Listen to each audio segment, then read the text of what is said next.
Vamos lá, meus irmãos, continuando aqui, nosso sexto dia de aula de Religiões Comparadas 1 e 2, é o nosso último bloco, estamos gravando, estamos falando agora sobre o budismo. Então, vamos lá. Gil, continua lendo para nós, por gentileza. Nirvana e Karma. No universo budista, a qual não possui início ou fim, o Nirvana seria o estágio ideal, mas esse não pode ser ensinado, apenas percebido. O Karma é o assunto de destaque no budismo. Segundo esta ideia, as boas e más ações sugeridas na intenção mental trarão consequências nos próximos renascimentos. Dá uma pausa até aí, Gil. Olha só, na cabeça e na cosmovisão da religião budista, o Nirvana está dentro de nós.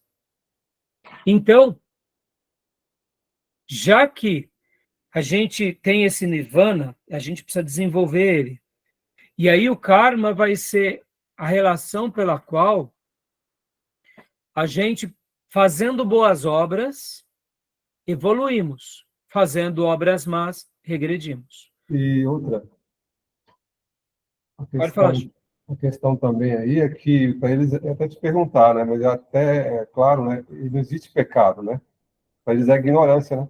Então, exatamente. Por quê? Porque eles estão num processo de evolução. Então, como evolução, você erra, mas você vai aperfeiçoando. E você não, caso você errou, você se retrata, etc. e tal, mas você busca o que? O autocontrole e a iluminação. Para quê? Porque por meio dessa iluminação, você vai se tornar uma pessoa imparcial, sem parcialidades. Então, por essa razão, Buda, ou no caso, né, Siddhartha Gautama, quando ele era, vamos dizer assim, ele foi criado diante da religião hindu, mas em algum momento ele notou que, já que havia sacrifícios no hinduísmo, e sendo que aqueles animais sacrificados poderiam ser, quem sabe, a reencarnação de algum ser humano, então ele também vai praticar o que? O ascetismo. Vai ser contra o sacrifício. É daí que também nasce o quê? O budismo, e por isso que eles são contra todo tipo de sacrifício de animais. E aí, em cima disso, essa ideia do karma é uma ideia onde você vai nascendo perpetuamente. Então, irmãos, é muito interessante, né? Porque quando a gente pensa e estuda um pouco sobre o budismo, nós temos ele aqui no Ocidente mais como uma filosofia, porque, de fato, ele tem textos filosóficos, mas o professor Lives Lancaster, lá da Universidade da Califórnia, diz que o budismo, ele parece mais ainda do que uma filosofia, ele parece mais com uma ideia psicológica, quase como uma fisiologia. Ou seja, é uma maneira de compreendermos o mundo e nós dentro desse mundo. Por isso que destaca-se esse lado psicológico e fisiológico, onde nós temos uma autoavaliação, mas, ao mesmo tempo, tem um lado religioso. Por isso que é uma filosofia e é uma religião também. Tá bom, meus irmãos? Então, Gil, continua para nós. Pode falar, Júnior? E o karma também é as punições nesse ciclo aí, né, de renascer. Sim, se você praticou atrocidades, fez coisa errada, você pode renascer como um animal, por exemplo, ou como uma pessoa que sofre. Né? Não sobe, né? Ele vai sempre... Não sobe, você regride. Regride, é. Né? Então, continua, Gil, por favor. Em cada um deles, o ser vai ter a oportunidade de largar de tudo aquilo que impede de alcançar a perfeição. Portanto, o renascimento é o processo em que passamos por vidas sucessivas. É justamente o ciclo onde se busca romper o sofrimento para ascender às moradas mais puras. Este ciclo de sofrimento é chamado de samsara. é regido pelas leis do karma. Desta forma, o caminho pretendido do budismo é o caminho do meio, ou seja, a prática do não extremismo, tanto físico quanto moral. Ou seja, eles buscam o equilíbrio, como o Júnior há pouco mencionou. Já que não há pecado, mas há acertos e erros, se eu continuo no erro, eu serei punido. Logo, lei da causa e do efeito. Mas se eu pratico bem, eu serei beneficiado. Mas já que eu estou num processo de evolução, nada melhor do que o equilíbrio. E esse equilíbrio me faz não ser um extremista, né? E aí agora vem Buda. Pode ler para nós, por gentileza. Buda. O Buda não é para os seguidores da doutrina um ente particular, mas um título dado a um mestre budista, ou a todos os que alcançarem a realização espiritual do budismo. Assim, Buda, em hindu, quer dizer o iluminado, ou desperto. E aqui vamos ver algumas. Aqui. O primeiro Buda foi Siddhartha Gautama. Pode continuar lendo, Gil? Siddhartha Gautama, um príncipe da dinastia Sakya, na Índia, que deixou tudo para se dedicar-se à vida espiritual.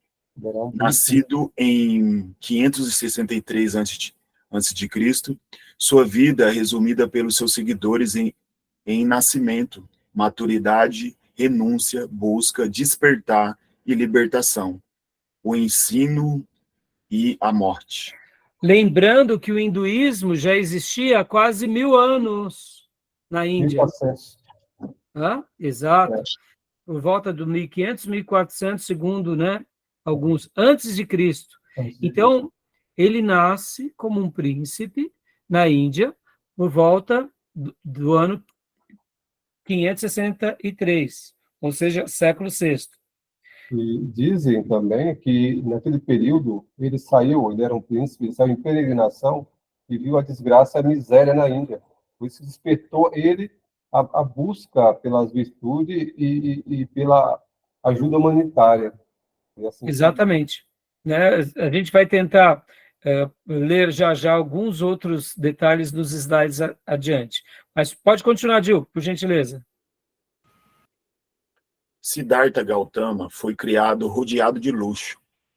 Casou-se e teve um filho, mas a juventude descobriu a realidade do sofrimento humano e ficou chocado.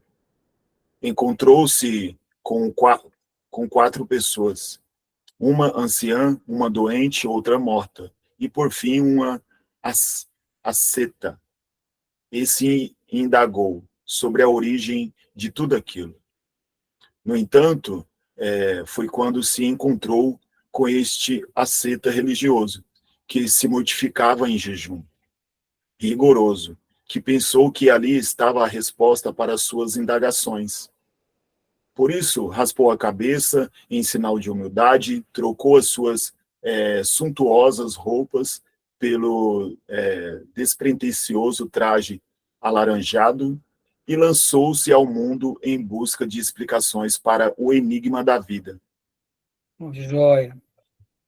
Continua lendo para nós, Gil, por favor, após. Após 7 anos de privações, Gautama escolheu a sombra de uma sagrada figueira e passou a meditar, permanecendo assim até esclarecer todas as suas dúvidas. Durante esse tempo, ocorreu o despertar espiritual que ele tanto procurava. Iluminado por um novo entendimento de todas as coisas da vida, rumou para a cidade de Benares, à margem do rio Ganges. Sua ideia era transmitir aos outros o que lhe acontecera. E aí vem a origem do budismo. Pode continuar lendo, Gil, porque a gente já vai para os slides. A origem do budismo. Ok. O budismo nasce quando Siddhartha Gautama decide compartilhar com as outras pessoas o caminho para alcançar o fim do sofrimento.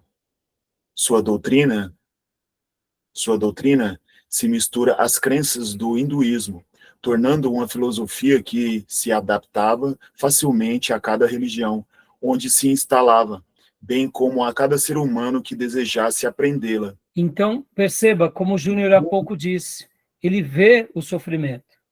E ele, como um príncipe, já era casado, tinha uma esposa, filho.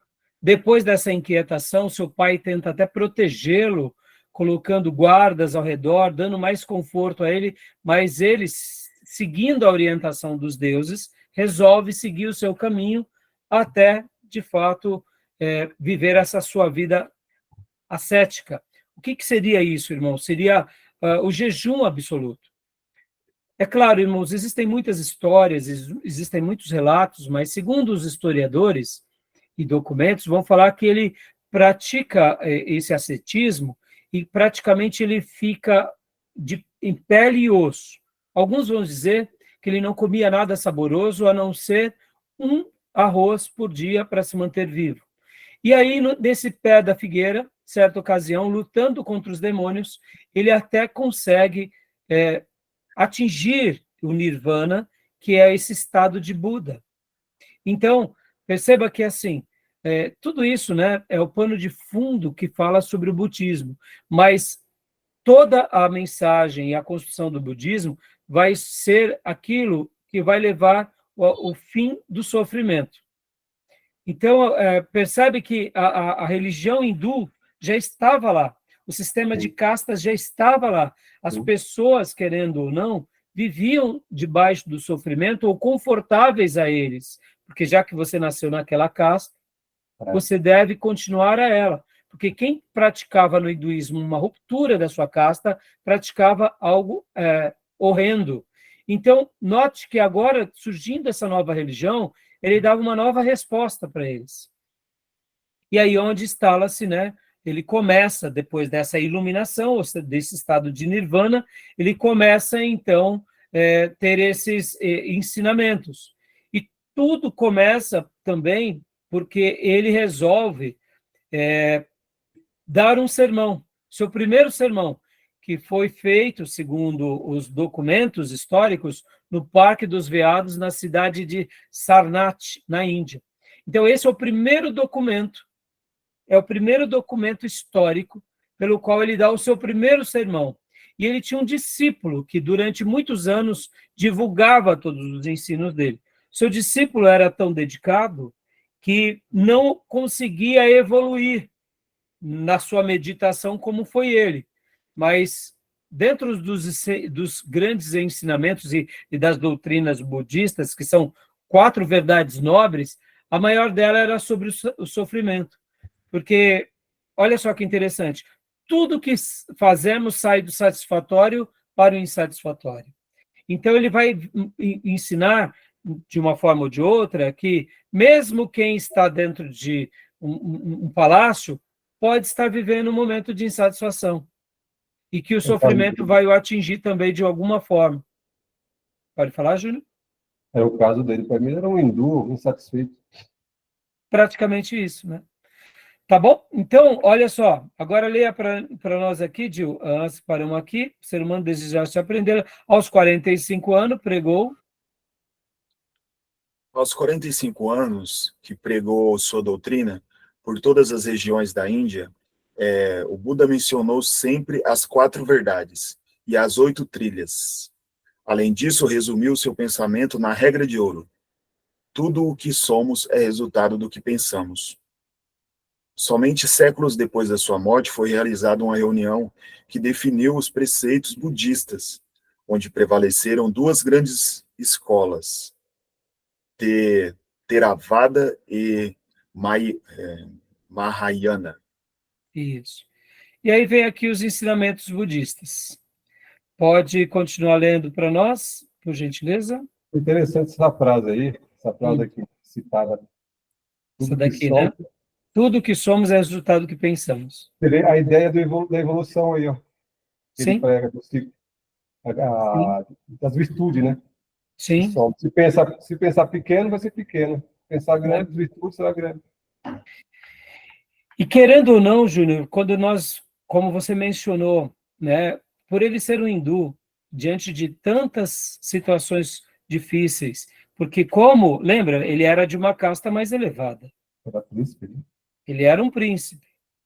Mas como que ele convivia com pessoas sofrendo? Então, podem ver que mesmo no meio do conforto, ele tinha um sofrimento.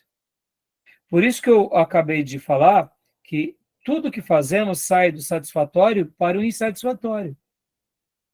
Porque, mesmo como um príncipe, ele via outros sofrendo, isso gerava nele também sofrimento. Então, ele notou que o sofrimento fazia parte do gênero humano. E como que você rompe esse sofrimento? E aí onde vem essas ideias dele, né? Os ensinos dele. Leia para nós, por gentileza. Ó. Isso é muito interessante, né? Isso. Não leu ainda, né? Pode ler. Os ensinamentos de Gautama, proferidos no Parque da Cidade de Benares, definiu os caminhos a seguir para chegar à sabedoria da moderação e da igualdade. Segundo o budismo, existem 4 verdades. Primeiro, a vida é sofrimento. Segundo, o sofrimento é fruto do desejo. 3, ele acaba quando termina o desejo. 4, ele é alcançado quando se segue o ensinamento de Buda. Olha só, parece bobeira, irmãos, mas essas 4 verdades vai ser a base de todo o budismo.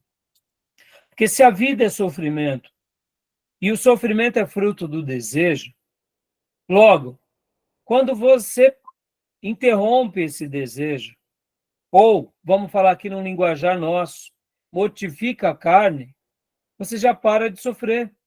E aí, dessa forma, é alcançado quando se chega aos ensinamentos de Buda, da perspectiva deles.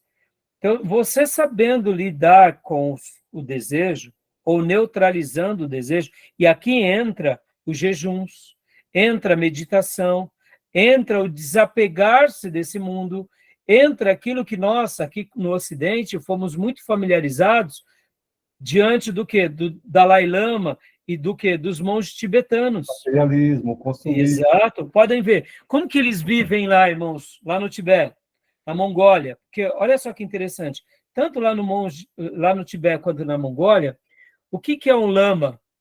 O lama é o sumo sacerdote. E o Dalai Lama é o sumo sacerdote deles. Quando morre o Dalai Lama, eles se reúnem e fazem uma nova seleção minuciosa para eleger o outro novo Dalai Lama, que possivelmente será uma criança que recebeu também, ali no caso, né, as emanações do Buda, e só ele pode possuir certos apetrechos religiosos, porque já que isso é uma reencarnação, e eles estão ali para quê? Para evoluir e passar os ensinos no mundo, então o Dalai Lama é essa pessoa.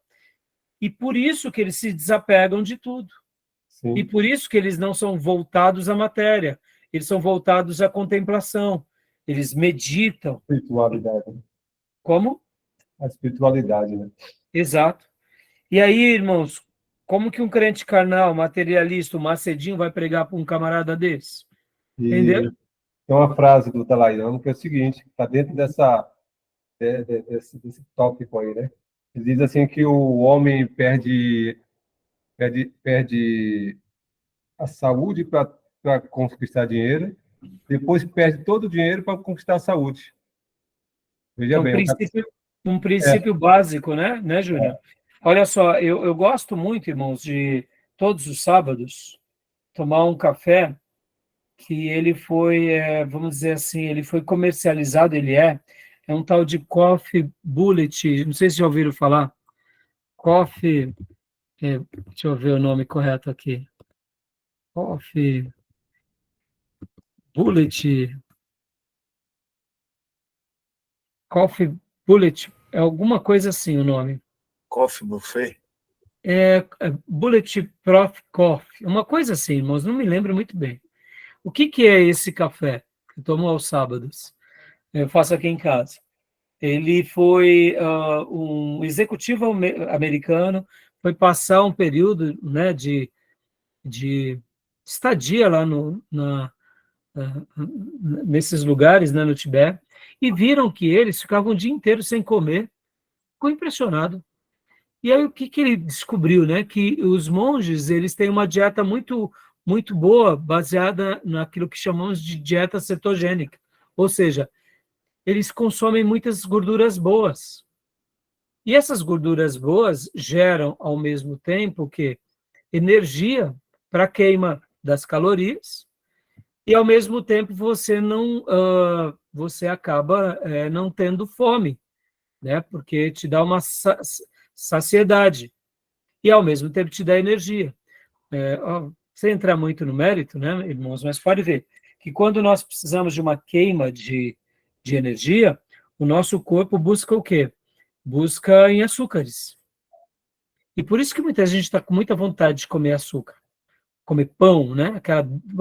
Comer doce, porque geralmente a gente consome muito pão, e na hora que a gente precisa de uma energia rápida, a gente tem o quê?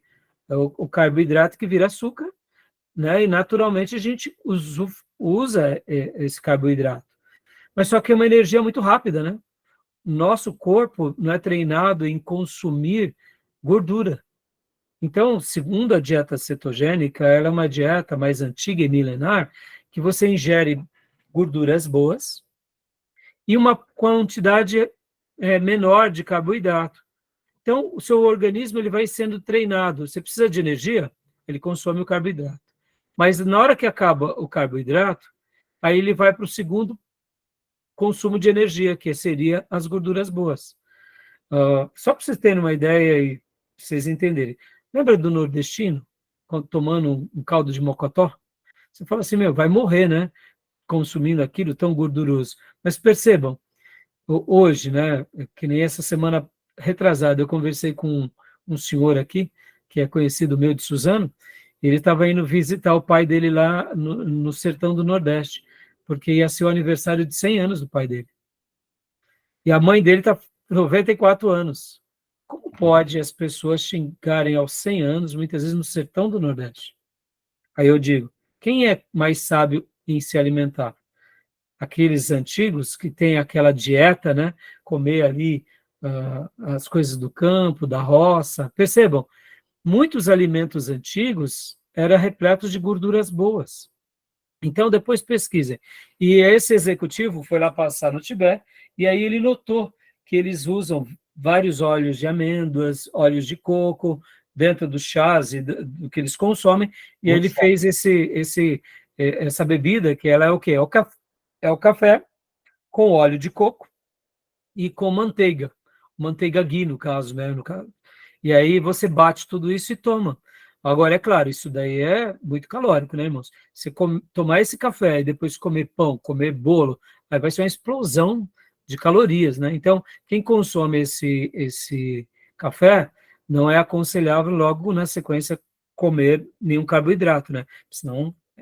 Mas aí fica uma dica, né? Os budistas tibetanos, eles consomem, pode ver, a maioria deles tem uma saúde, tem longevidade, mesmo vivendo diante de muitas dificuldades, né, nas montanhas do Tibete ou da Mongólia. E esse alimento lá também, é porque lá é muito frio.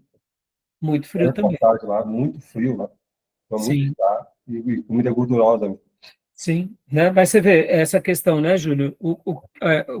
Qual é o problema das comidas gordurosas? É que muitas vezes a gente confunde, né? Comida gordurosas com boas gorduras, né? Boas gorduras, né? Consumir azeite, óleo de coco, Sim. manteiga ghee, né? Sementes de oleaginosas, isso daí é saudável, fundamental, né, a gente precisa, inclusive o nosso cérebro, né? No caso, peixes, que tem ômega 3, né? Ou seja, é muito importante, né? Linhaça, óleo de linhaça, são sementes boas e óleos bons. Agora, esses óleos industrializados, óleos de canola, óleos de soja, vamos lá, existe a semente de canola, né? Por exemplo, o que é canola?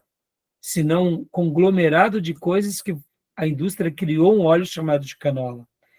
Até o próprio óleo de soja, né, dependendo de como usamos, é muito perigoso. Né? Então, depois estudem mais sobre isso, tá bom? Então, para a gente concluir aqui, Gil, leia para nós, né? Continua para a gente. Com essas 4 verdades nobres, o homem dispõe de elementos básicos para enveredar pela senda das 8 trilhas. Dele exigirão pureza de fé, de vontade, de linguagem, de ação, de vida, de aplicação, de memória e de meditação.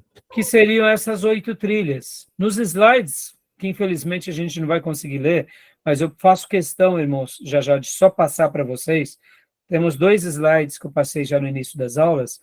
Eles vão estar trabalhando dentro desses detalhes, explicando um pouco melhor, tá bom? Então, continua para nós. 3ª e 4ª trilhas. Da 3ª e de 4ª trilhas, os seguidores de Buda extraíram 5 preceitos, parecidos com os de mandamentos judaicos cristãos, pois aconselhavam a não matar, a não roubar, não cometer atos impuros, não mentir e não beber líquidos inebriantes. Ou seja, alcoólicos, né? Percebam que os 5 mandamentos budistas é um resumo dos 10 mandamentos. Sim. E aí vem aqui são algumas escolas do budismo, 4 são as escolas budistas mais conhecidas. Pode ler para nós, Gil, por favor? O Nyingma, Kainjil, Sakya, Gelugpa. Prevalece nelas o caminho da libertação pelas 3 joias. O Buda como guia, o Dharma como lei fundamental do universo, o Sangha como a comunidade budista. Sangha. Isso, e aqui, deixa eu só ver o quanto falta para... Deixa eu ver... tem bastante informação, então vou... não tem pouca, dá para a gente ler agora e concluir. Antes disso, deixa eu só rapidamente mostrar aqui, irmãos, para vocês. Deixa eu compartilhar aqui, ó. Esse é o slide que eu tinha separado, para a gente poder estar vendo hoje. Depois deem uma olhada, tá bom? É do professor Vitor. Aqui vai ter mais detalhes históricos, né? Eu fiz questão de acabar lendo em classe aqueles artigos que eu tinha mandado para vocês, porque eles têm um bom resumo. Aqui vai ser alguns detalhes.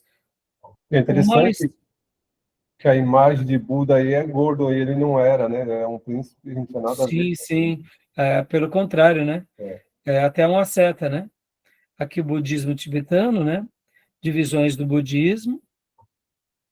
Embora aqueles monges lá do Tibete são tudo gordinhos. Também, né? Mas assim, não tanto, né? Ó, os ensinamentos de Buda, a lei do karma. Aí aqui as 4 9 verdades sobre os sofrimentos, né? Aí ele vai explicar aqui, eu gostaria até de ter lido aqui com você, ó, o caminho das 8 vias, que a gente acabou de ver. Então seria, ó, perfeita compreensão, perfeita aspiração, perfeita fala, perfeita conduta, perfeito meio de subsistência, perfeito esforço, perfeita atenção e perfeita contemplação. Então, o budismo também, ele vai ter tudo isso. E uma coisa interessante, irmãos, que eles vão ter também os seus mantras, e aqui vem explicando um pouco sobre todos esses detalhes, né, que a gente vê, né? Aqui o professor coloca até esse assunto, um reavivamento budista, né, em épocas recentes, em especial desde a última Guerra Mundial, o budismo passou por um reavivamento, sobretudo entre os budistas com mais treino filosófico. Aspectos importantes desses reavivamentos são o trabalho pela unidade do budismo, maior empenho missionário e maior atividade social. Porque, lembra que eu falei há pouco? Porque eles buscam passar os ensinamentos de Buda para que as pessoas também alcancem o Nirvana. Tá bom? E o outro slide que eu tinha separado para vocês verem é esse daqui, ó, que também vai ter alguns detalhes. Depois, como eu disse para vocês, leiam com paciência, vale a pena. O material está muito bom. Aqui é o outro material. Pode falar, Júnior. A própria concepção de Buda aí cai por terra diante da Bíblia, que todo desejo é nocivo, todo prazer é nocivo, e não é bem por aí. Isso é o extremismo, Sim, né? Porque a Bíblia diz, Deus fez a mulher para o homem e viu que era bom. E tem muita sim. coisa que é o cônjuge, o leito, o casamento é bom. Tem muita coisa que Deus fez que é bom para a gente. Isso aí, Júnior. E aqui, só dando algumas dicas, irmãos, a mãe de Buda, né, segundo esse slide aqui, tem toda uma questão assim mística, né, de que ela teve um sonho e que uma tromba de um elefante tocava no ventre dela, e aí ela, né, teve a concepção do Buda. Então, assim, esses slides estão muito legais também. Aqui, essa figura foi muito interessante, mostrando a questão quando ele sai para atingir o Nirvana. Então, esse retrato mostra bem, talvez, um Buda mais legítimo, né, Júnior? Onde, olha, ele está praticamente pele e osso, É. né? Segundo alguns historiadores, se alimentando apenas do quê? De um grão de arroz. Para quê? Para poder sobreviver.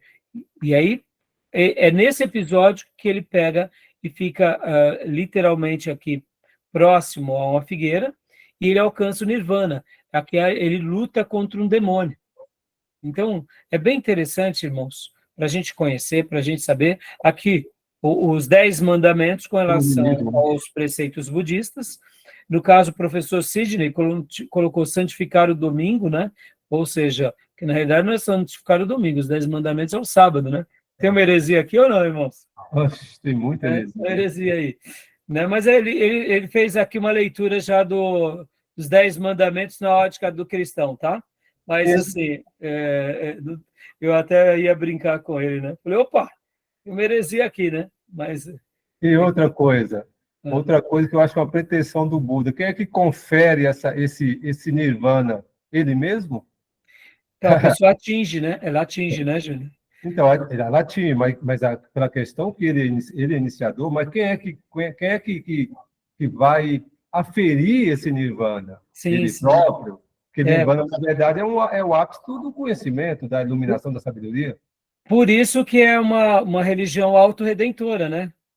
Autorredentora, né? Então, ele Olha, próprio que identifica esse ápice do nirvana, do autoconhecimento, da sabedoria, que é iluminação e sabedoria. exato, né? Aqui, olha só, as 4 grandes incomensuráveis, o que se não pode mensurar. O que ele pregava? A gentileza amorosa, a compaixão, a alegria pela alegria dos outros e a serenidade de espírito. Ou seja, quando você atinge isso, pronto. E aqui, essa foto de Buda, também segurando uma flor de lótus, olha que interessante, irmão. A flor de lótus está no hinduísmo, a flor de lótus está no budismo, porque ela representa muito bem essa ideia do karma. Porque no meio do lodo, do pântano, daquilo que se perdeu, nasce uma flor. Ou seja, dando uma ideia dessa regeneração que está em ciclo constante, né? E então aqui, meus irmãos, segue bastante. Vocês já viram no joguinho aqui, Street Fighter, essa figura, né? Pode ver que ele está deitado, né? Essa imagem que ele está deitado do lado direito foi quando ele morre. Buda se deita do lado direito na postura do leão. Ele come uma comida que estava, de fato, envenenada. Ele sabia que estava envenenada, mas ele aceita, não pune aquela pessoa que dá a comida e assim morre. Mas isso fazia parte do processo dele, e morre desse jeito. E aí o seu discípulo, então, passa a propagar, né, as mensagens de Buda. Tá bom, meus irmãos? Então, são tantas informações, e aqui fica um breve resumo. Percebam, irmãos, não tem como, né, a gente tratar desses assuntos com mais propriedade, com muito detalhe, né, porque são muitas informações. Mas, e aqui, só para vocês terem uma ideia, né, essas são as 3 escolas mais fortes do budismo, né, tibetano, uns de chapéu amarelo, chapéu escuro, e dos chapéus negros, chapéus vermelhos. Tá mais nome esse aqui, esse discipulado. Né? Esse. O de cima, parece. É. E aí, aqui, mostrando um pouco, né? Tá bom, algumas estátuas, sempre estátuas grandes, né? Porque são seres que evoluíram, coisas milenares, né, irmãos? Tá bom? E aí, tá bom, meus irmãos? Tudo Ok. bem? São muitas informações, eu espero ter contribuído, né, para os Sim. irmãos, porque eu confesso para vocês que eu tentei fazer uma boa lição de casa aqui para tentar, como se diz, né, para tentar trazer, né, essas informações para vocês. E hoje utilizamos aqui o material do site todamatéria.com.br, e eu achei muito interessante, porque eles, de fato, eu gostei da síntese que eles trazem, são professores de história, então eu achei que seria bem útil. E aqui, né, meus irmãos, como na semana passada, o que a gente tem que fazer diante de tudo isso, irmãos? Viver o cristianismo de cruz, com o Cristo verdadeiro, pedir para ele nos ajudar, porque quando a gente estuda sobre essas religiões, a gente vê o quanto o mundo precisa de nós. Nós não somos o Salvador, mas a mensagem do Salvador está conosco. E não pensem vocês, esses ensinos, né, do hinduísmo, budismo, taoísmo, shintoísmo, confucionismo, né, e tá tudo aí misturado nas nossas... As nossas crianças estão assistindo os filmes, estão participando de, muitas vezes, de torneios, né, para ver que os videogames, está tudo enraizado. E qual é a resposta para tudo, para eles, né? É Jesus, né? É Jesus, o Filho de Deus, não tem outro. Não tem karma, não tem nirvana. Eu sei que isso tudo dá uma resposta aparentemente boa, mas é uma escravidão, né? Tá bom, meus irmãos? Alguma dúvida? Todas elas, né, meus irmãos? Tanta informação, né? Bastante informação. Então, semana que vem o Islã.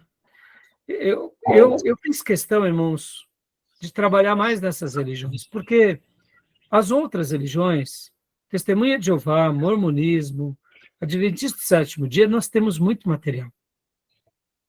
Mas um conhecimento um pouco mais voltados para essas religiões, a gente tem pouco. E eu falei, não, eu vou me dedicar ao mais complicado, porque eu acho que vai ser melhor aos meus irmãos.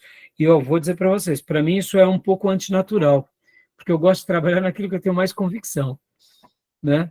Mas eu falei, não, eu vou tentar fazer uma boa lição de casa, porque eu acho que isso vai ser determinante.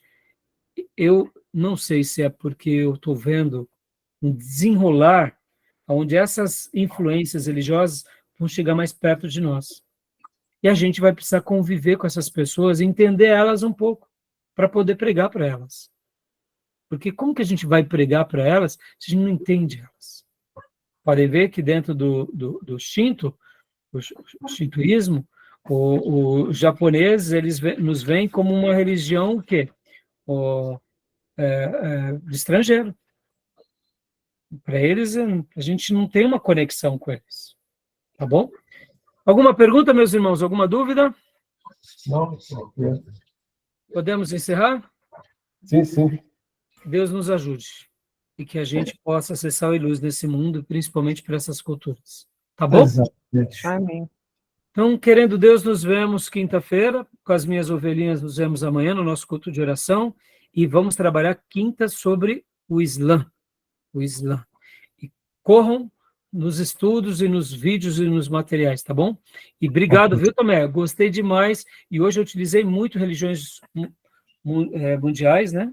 Eu achei que foi um apanhado muito bom, um documentário muito bom, ele traz muitas informações, eu acho muito rico, porque ali nós vemos vários doutores de universidades, e eu usei todos esses materiais aqui também, para a gente poder estar tratando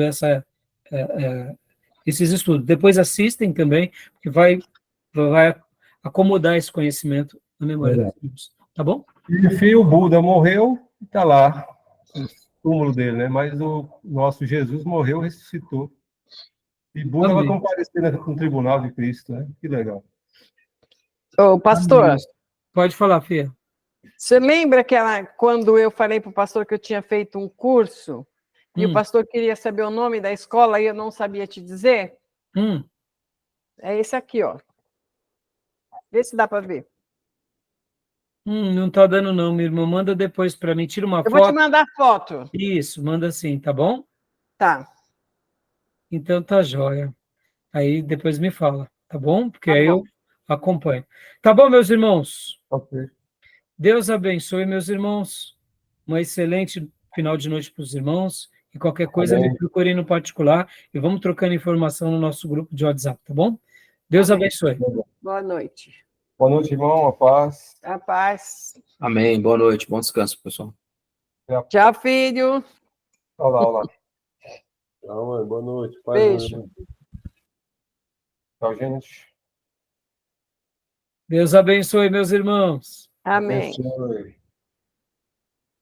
Tá bem comprando, hein?